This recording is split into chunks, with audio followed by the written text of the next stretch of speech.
The patriarch fishermen really know what the heck is going on. And so I talked to him. I spent a lot of time with him. When I realized that Will is a marine scientist, I told him all about this place, which is Gladden Split. I told him there's huge number of snappers spawning out there with whale sharks swimming.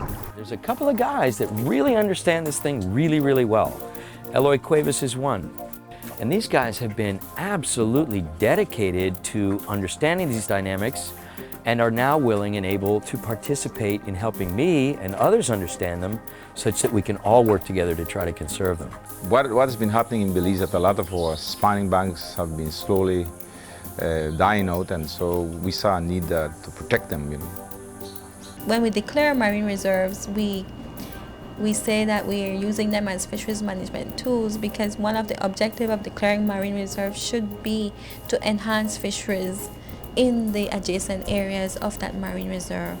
We took some fishermen from southern Belize up to some of these marine protected areas up in the northern part of the country, and we snorkeled out there, and there was so many fish there that really blew the fisherman mind.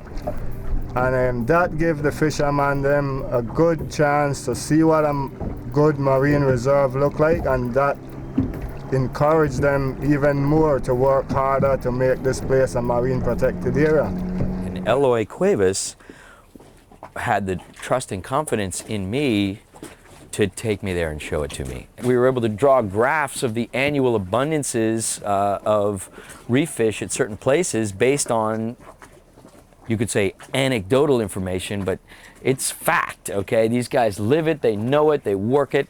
The mutton snappers aggregate to spawn in April and May every year in massive quantities, and they're there to fish them, and this is how that project began. Many years ago, I used to go to Emily for groupers, and now, I don't know if you could get a grouper in Emily. Those days are gone, that's overfish. And we are pretty lucky to get a lot of fish, so we got to preserve what we got, so we could last for a longer time on those rest of the island. It's been very, very obvious to every single person involved here at Gladden Spit that this is a crucially important phenomenon for the social and economic well-being of the people who live here. This place is worth more money intact than it is if fished out commercially. It's not that complex. Everybody figured it out, and everybody is supportive of that vision. Most of the time here in Belize is the community try and put things to the NGO of what they want. For instance, marine protected area, a lot of the communities now, they're asking for marine protected area to set up in their area so they could be benefit one way or the other. They need to see the economic benefits where they actually have a tourist in their boat and they're making some money. When they realize that they can make more money with less stress with the tourists and going to the sea to fish, because going to those high seas is not an easy job, right? Then they will begin supporting this kind of initiative. And so I think that once people taste this new ventures, that they can go into, they will support it fully. I am a fisherman, and I mostly sport fishing now, but I used to be a commercial fisherman that used to fish these aggregation sites as well. But over the years of working all up and down this reef, looking at spawning aggregation, life have changed. You learn to different ways to make your income, and I think a lot of people could do the same. You gotta think about protect and preserve something that you could have for your kids and their kids before you just use it in a very destructive way and then you lose it. And the program was put together because of trying to get some of the fishermen involved with other areas of income instead of fishing. And I'm proud to say right now that most of those dive masters are working very successfully as dive masters right now in some of the same areas that they used to fish. Commercial fishing I used to do with my dad, and I used to do handline fishing, and I used to set seine.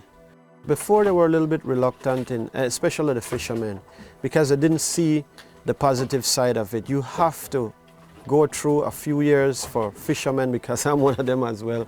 So I know how they think. You have to go through a few years for them to see actually what is the positive side of creating a marine reserve, the benefits you get out of it. They are now seeing the benefit that they're getting from it. There's much more people coming into the area. The economy of all the communities is growing quite rapidly surrounding this phenomenon that we have here right now. I think it's something really amazing to work out here.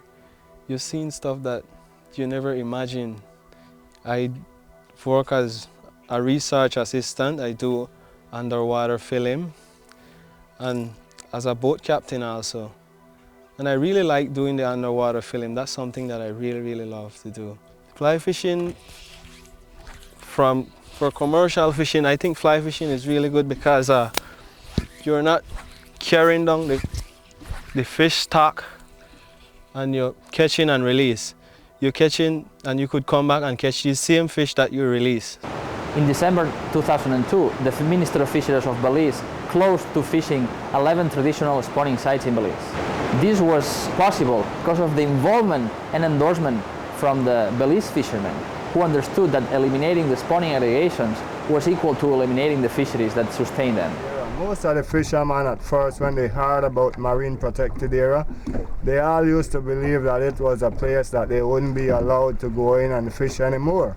So most of the fishermen, they were against marine protected area until when they went and looked around in some of these different protected area in northern Belize, is when they really understand that there's different activities that rises from these marine protected area and give you a different way of making an income. It's not just fishing. It could involve tourism and a lot of different activities that you could get involved with. Our snappers are still in a fairly good health. We have not depleted them completely, and hopefully by having these new reserves, these new laws now, we'll be able to bring them back as they were initially.